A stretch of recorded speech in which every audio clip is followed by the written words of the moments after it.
Okay, welcome everyone. I hope you all enjoyed lunch. I'm excited to introduce our next speaker, Dmitri. He's going to be highlighting the power of customer data and the various ways you can implement data and how to measure the value of customer data to your organization. If you have questions for him after the session, make sure to invite him to chat all things data over a cup of fermented tea instead of coffee. But I'm super excited and just gonna welcome him up on stage. Thank you. How's it going, everybody? Beautiful day outside. So as Mary introduced Dmitri, I work for a big consulting company called LTI. I'm one of the practice leaders focusing on SaaS applications, specifically in commercial excellence space. And my background has been around this area all my life, really, through marketing, sales ops, IT,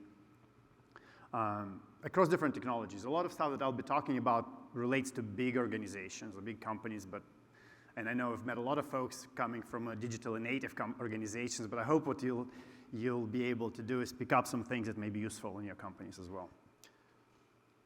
Let's see if I can make it work. Okay. Oh, a little bit about LTI.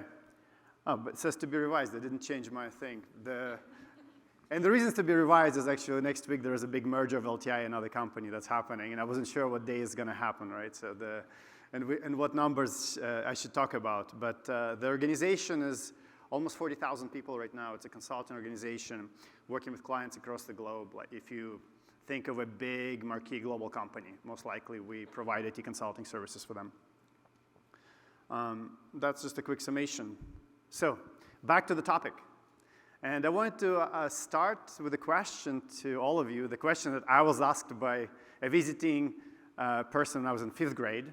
They asked, what's the most valuable asset in the world? Anyone? Hey, without a doubt. Any other ideas? Anyone? Time is good. Information, right. Information, I mean, all of that, by the way, even your mom, right, is the information. It's all about the information, right? Is information, how accurate is our information, how accurately we can collect it, how can we understand it, and how can we share the information, right? And that ties into my topic, unlocking value of customer data. Because for an enterprise, and as we probably heard this morning, folks talking about that the big imperative right now is to do more with what you have, right? I think somebody said in the session. And really understanding and generating value from the information you have, specifically around customer information, is really the biggest vector for driving the growth of the business. So what this session is going to do is I will share some of the frameworks, basically some observations. I work with many customers, many executives. I'll share some observations that I see with a lot of these companies, what I have learned, and some of the frameworks we apply to help those companies move along with maximizing the value of customer information. So why is customer data specifically, is taking such a central place for businesses and putting a big focus? And to give you an example, if you take back maybe 6-7 years ago, data was on the top priority of CIOs. That shifted. If you look at Gartner reports, it was no longer there. And only last couple of years, because of the dynamics of the market pressure, start coming and being elevated again as the most important initiative, right? And here are some of the examples why data is taking such central place, right? Everybody's trying to figure out how to do better revenue recognition, right? The regulations are changing. You're seeing all the, of course, GDPR compliance, HIPAA compliance, CCPA. If you heard of cookie sunset, right? That all the cookies are going away. How do you really start collecting information to know your customer? How do you drive aggregated insights to drive your product innovation? How do you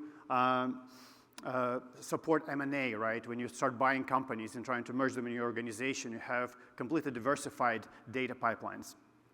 So it's really becoming really important looking at the growth as our organizations undertake, right? And underlying kind of the theme for all of this, why the data is important, is what we can do with this data, right? And if we talk about the data, it's all about creating experiences for your employees, increasing their productivity, creating experiences for your customers, creating experiences for your channel. right? And here are some of the examples. I'm not even going to talk about these, but I mean, you can look, right? You can look at churn prediction. You can do white space analysis for growth. You can do touchless sales, touchless service, right? All of that becomes available if you're really able to decipher your customer data and make it very rich and profile it very accurately, have the right markers in your information. So a little bit to talk about, if you look at a big organization, at least from my experience, there are 6 main things that are really big limiting factors for taking advantage of customer data, right? And number 1 is definition. What does great and what does good really look like? Nobody really knows, and if you ask somebody, they don't know, right? What is the definition of success? That's unclear. The next one is ownership. If you look at a big organization, like it's okay, it's a little bit easier if you're 100 people shop or 500 people shop, but if you look at a company of 10, 20,000 people, who is really responsible for customer data? Like for example, we can do a little survey here. Do you have a single person owning the data across the organization? If you do, raise your hand. 1 person, okay. That's an example, right? The next one is how do you really generate the right customer insights? So how do you really create a complete view of customer and prospect data? What information is important? What information is not important, right? How do you avoid the whole data deluge problem? Next one is value measurement. So now maybe we have the data, so how do you really measure the value of the data? How can you really create a business case for your organization to go and conduct a certain data initiative? Then we go to collaborations. Once we have customer information, how do we collaborate around the data and around the customer, right? So what are the frameworks and operating models are there to support collaboration around the customer across different product lines, business operations, and different functions in the business? And finally is technology. This theme, I think, this track is technology track. I'll actually talk very little about technology, to tell you the truth, right? A lot of it is going to be around the process and frameworks to enable technology. But on technology side, especially if you look at very complex environments, it's all right now about how do you create composable technology, reusable components, composable experiences, composable APIs, that regardless of what application you create or use, whether it's internal or external, you're able to reuse a lot of the information assets in real time. I mean, do you all agree? Same? Yes? Adam? Yeah? Okay. So here's an example, right? This is a slideshow. Okay, it's a little cut off. Here's an example of common information flow. By the way, this is not a complete picture, right? But what I wanted to highlight is the common information flow. You might have multiple actors, multiple players in the organization. You have sales ops, you have marketing, you have customer service, you have your invoicing and financial management team, order team, your pricing team. And if you start mapping the information flow in the enterprise, right, you will see some items in red, right? You go try to create an account, right? You don't have real-time validation, right? You have a risk of duplicates. You go and try to do an invoice, and you don't really know who your customer is. And on average, a Global 2000 company very often will send 5 to 10 invoices to the same customer, right? So you think about the revenue recognition impacted by that, right? From the perspective of service, right? You have disparate channels, they're not connected. Do you really, I mean, how many people try to call AT&T? I mean, I've tried to call AT&T, right? And whether it's wireless or it's internet, right? They're not able to know who I am.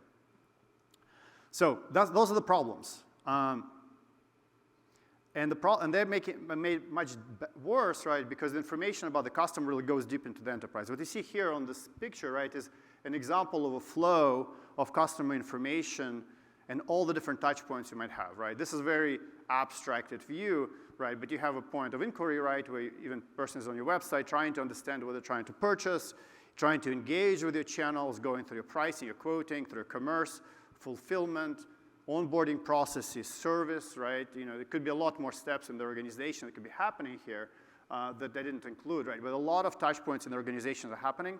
And a lot of them are ruled in the fiefdoms of data and fiefdoms of processes in the organization and completely disconnected. Here's an example of abstracted enterprise landscape of applications, right? Multiple ERPs, very common. You'll have your data lake, you have your multiple BI tools, you have your multiple MarTech tools, commerce, web analytics, multiple CRMs, right? When I talk a little bit about mergers, right, that make it worse, so acquisitions, it means that another organization comes into the business, they have a completely diversified stack, makes it even worse. So on average, 47 systems, a global 2,000 customer company has to connect throughout the customer lifecycle. That's the complexity of it. And I don't know if y'all can read. I know this is very small, right? But what I've put together, I wanted to talk about what is the maturity of customer data-savvy enterprise looks like, right? And there's a path, and this is a journey, right? And there's different layers here. You have a process layer, your governance, your data quality, your technology, right? But where you see most companies, that's how most of the companies are, right? They have this registry type of approach where all the information is analytics-based, very deregulated. You have systems of records, very manual-intensive processes where your pricing teams crunch spreadsheets, your ABM teams may be trying to do some level of segmentation CDPs, but still crunch spreadsheets, right? Your sales ops still crunches spreadsheets, right? It's a very common environment. And so for customer data-savvy enterprise, the question is, what does the journey look like? How do you really move across it, and what are different steps that you undertake, right? You can't really jump from one to another, but what you want to do is you want to traverse down to that future vision where all of this customer data becomes invisible, right? When we stop talking about customer data platforms and data management platforms and you name it, right? All of that is invisible under the hood, operating real time, all the data governance, everything is in place, everybody is brought in together, operate as a single team, as a single organization, and very often manage intelligently using the AI and the machine learning predictive models that you're able to create. And of course, all of that is SOA-based architecture, right? APIs, where you don't have to go have even a concept of a system of truth, right? Single source of truth. You can have systems of records that automatically can query all the information around the data and update it where it's needed. So now, when we talk about maturity journey, right? So once we know where we want to go from the maturity and how to enable the process, technology, governance, of the information, right? Then we can start talking about how to really bring together customer data. And so this is a simplified view of it, right? So when we bring together customer data, we look at three main areas, right? It's looking at the past.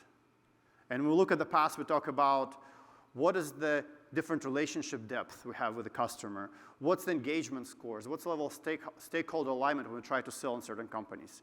We were having lunch and somebody was saying how complex this is for B2B environment. When you have complex selling into B2B, it's insane because you might have 1,000 entities you might sell into a single company for, right? And you need to track. There are different account hierarchies, relationships that you have to manage. Looking at the past, we also look at the customer lifetime value. We look at share of wallet with the customer, right? And we're looking at things like NPS. Unfortunately, most of the companies to this day, when they talk about success of the customer looking at the past, they purely talk about NPS. I did a session at a conference a month ago, and when asked who is using NPS as the primary measurement of customer success, everybody brought their hand up.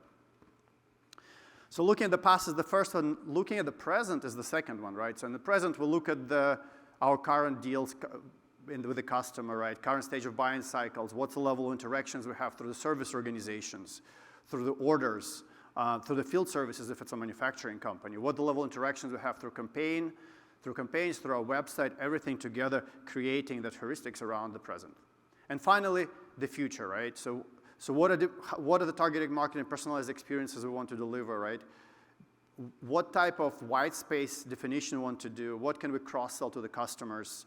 Right? And how do we drive the churn prediction and retention strategy? So all those three different pillars, they bring things together into that customer 360 profile that you would need to create once you define your overall data strategy. Now we have the customer profile information. We know who our customer is, and we have the right markers. Now, what do we do with this customer data next? And the next thing about customer data is activating customer data. And our approach that we recommend customers to always use the prioritization of the use cases using kind of MVP models. And this framework here that you see is around defining the use case prioritization when you look at customer data. And we start with identifying intents. When we look about customer data activation, there could be several types of intents that you might want to look at when you try to define your objective to drive your strategic alignment to the business, whether it's revenue growth, whether increase of customer share of wallet, whether driving market insights or product innovation. driving productive innovation of the data predictions. The next one is understanding the context. So really creating the small boundaries. Solving the problems at large is really boiling the ocean. It does not really work, right? So how to really compartmentalize it very small to create a very small set of use cases and define what it's going to be about, what this hypothesis is going to be created about. Is it going to be around supporting some decision making, some insights about the customer, right? Minimizing some friction points in the process. The next step is around understanding the data, right? So now that we have the context and the intent, right, what is the data quality, data adequacy, data accuracy? Do we have established data pipelines in place, right? What's data availability and potential data risk that we'll incur if we try to drive this initiative? And finally, mapping the process impact and identifying the economic value of the data as part of this MVP or POC, whatever you call it, to drive the success, so you could drive the refinement and prioritization. So this type of framework, very applicable, right, if you try to create the baseline of what you want to do, why you want to do it, and how to do it. So next one. How do you measure the value? So how do you measure the value of customer data? So this is a very simple formula, but I thought it's helpful. It does not belong to me, right? I think it was originally came up in University of Illinois as part of the research, but I do use it for customers. So if the formula is very simple, right? You take a KPI that you plan to achieve with the data initiative that you're trying to do, minus the KPI without, remove the cost, right? Divided by the time over which KPI was measured, and also multiply it by the usable life of data. And I'll show you an example. And you can use different KPIs. You can use revenue, you can use your extrapolated customer acquisition costs, cost of sale, cost of service, whatever it is, but that can be very useful for your hypothesis as well as for overall measurement. So to give you an example, right? So let's say we expect a 200 basis point improvement due to Customer 360 initiative in our organization, right? Hypothetically, right? We're measuring over 1 quarter, we're measuring the revenue of $102 million that we expect to be with this initiative.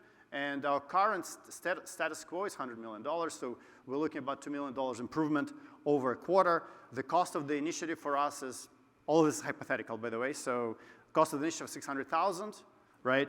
So if we do the math and we try to project that the usable life of this initiative is 3 years, you will see the economic value of $10.8 million. And that's kind of helps create a business case and put these numbers in the business case and really drive the economic value measurement.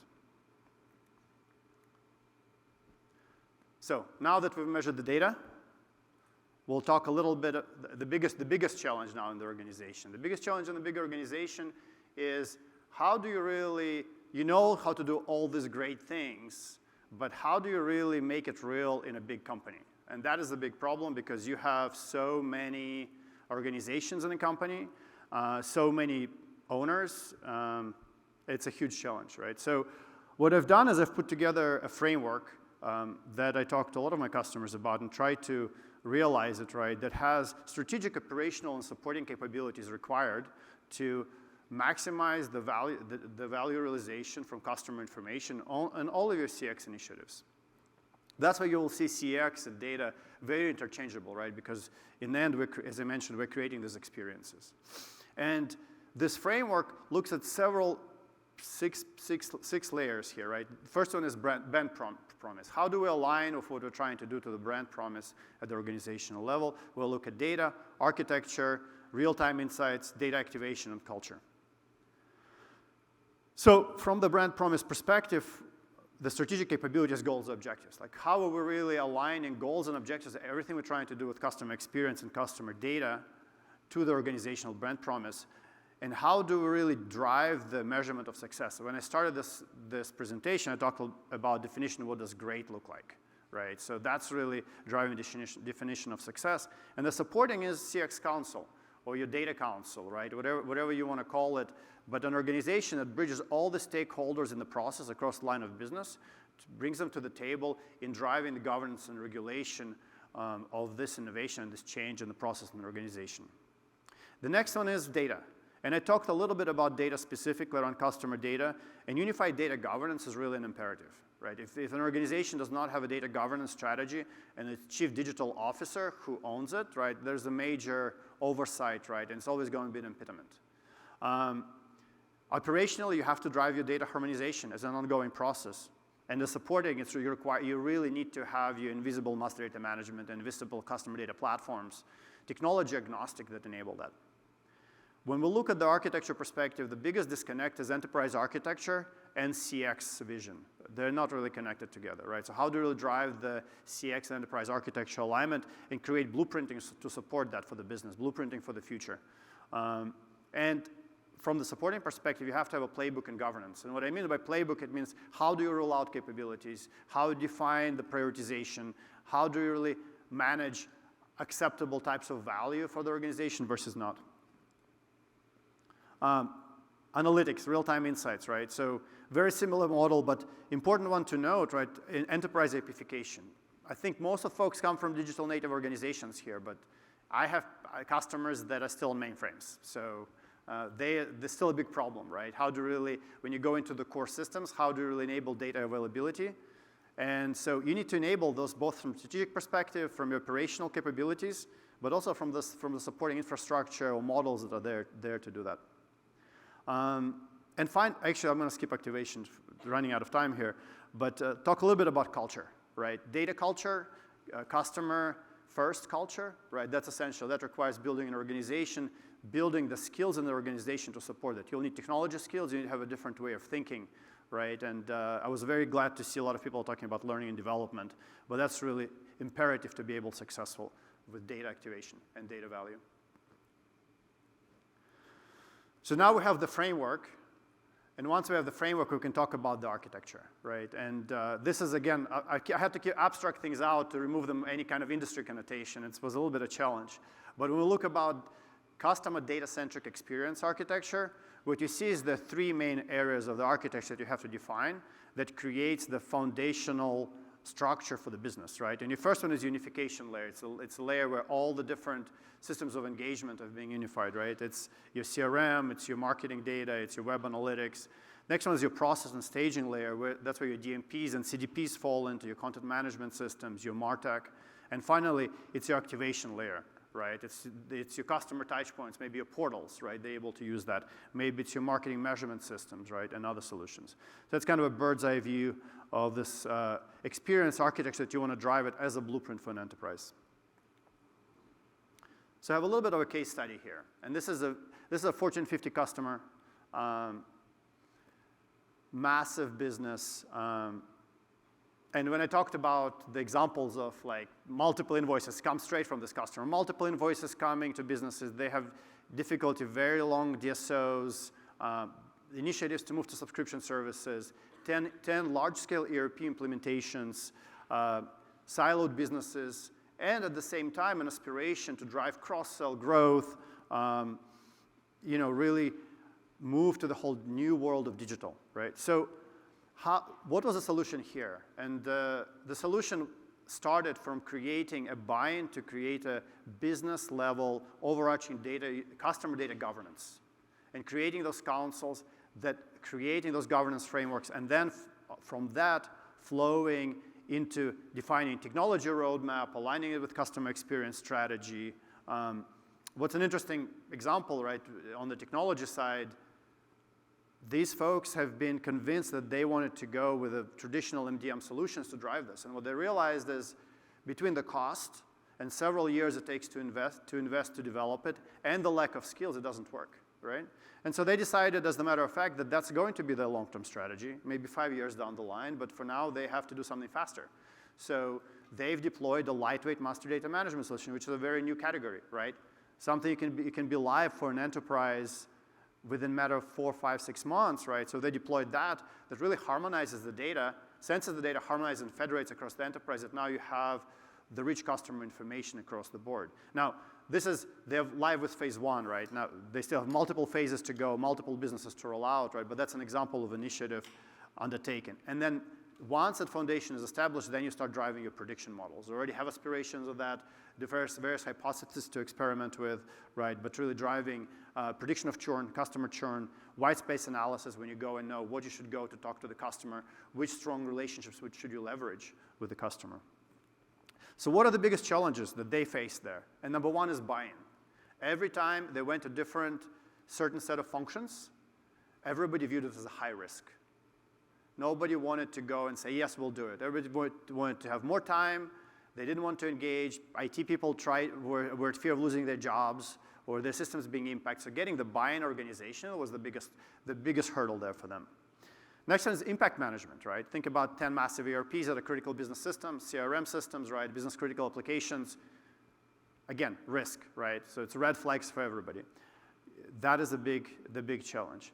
Next one is business case modeling. How do you really predict the value? Because it's only hypothesis, right? You can't really, it's your hypothesis value. How can you really drive that valuation of impact that you can create for the business, at the same time knowing that you experience in real time frame for the customer? And finally, defining short-term versus long-term strategy. So I worked with this customer before they decided to do something for 13 months. And it took them 13 months to make a decision.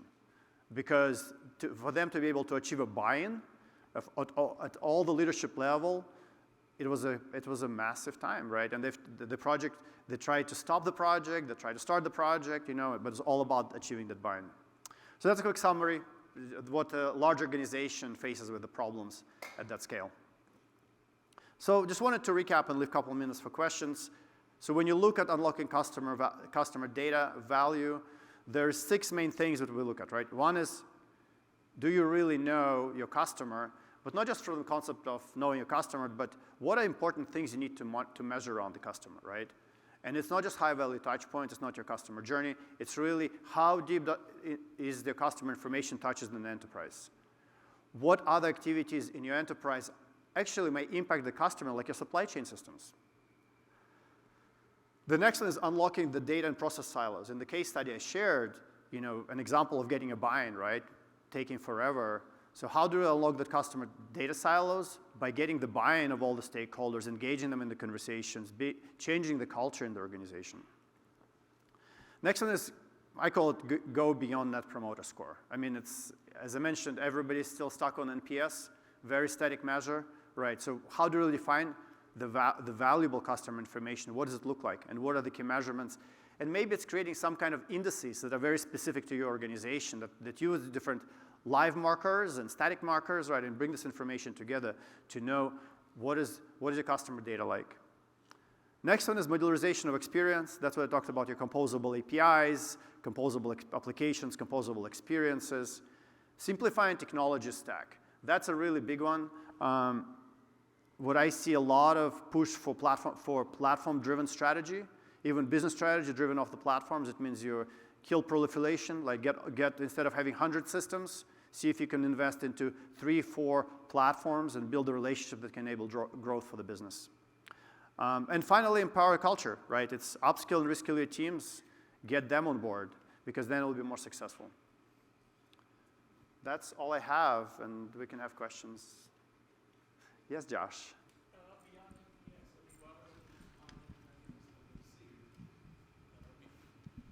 Beyond NPS, what metrics do you see most common? Right.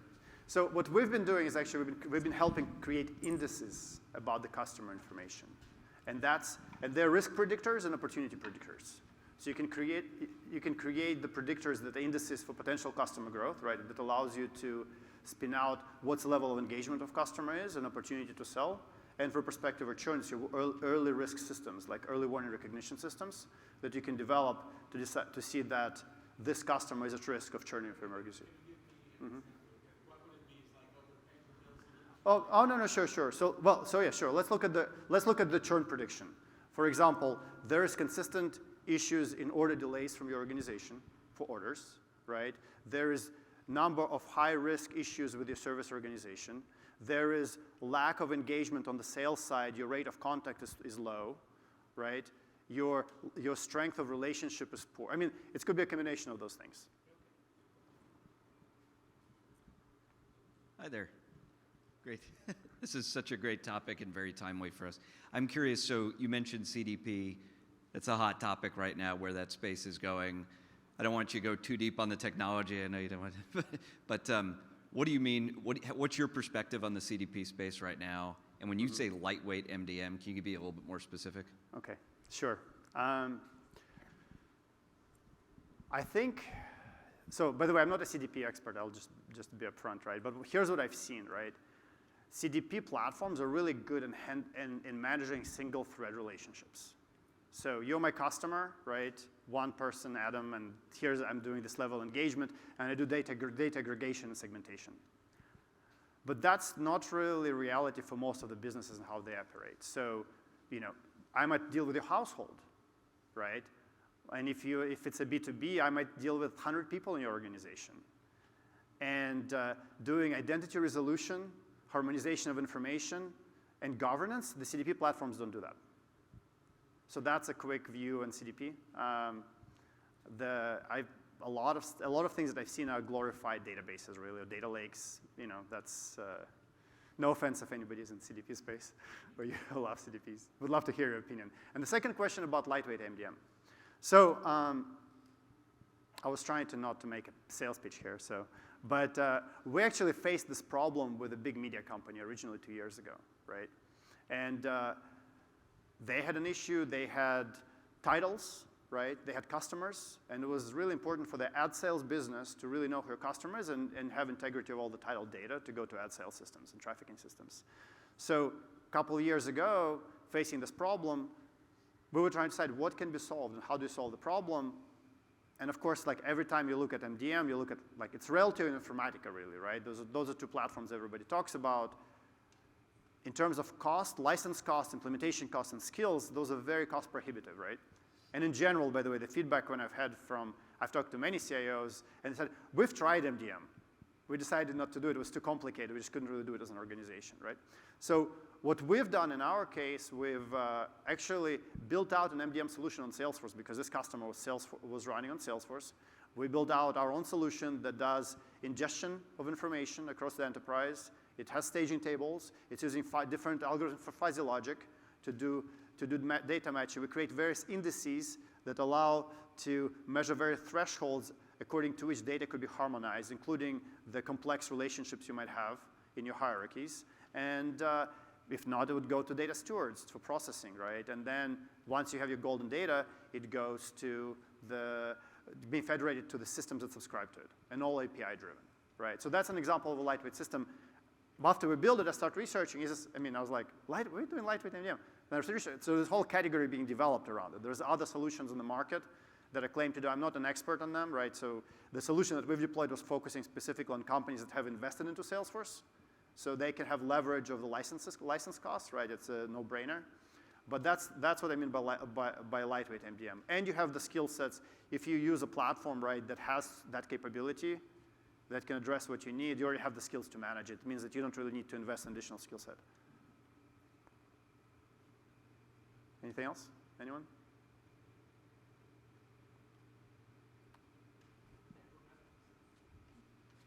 Okay, I think we're good. Thank you all.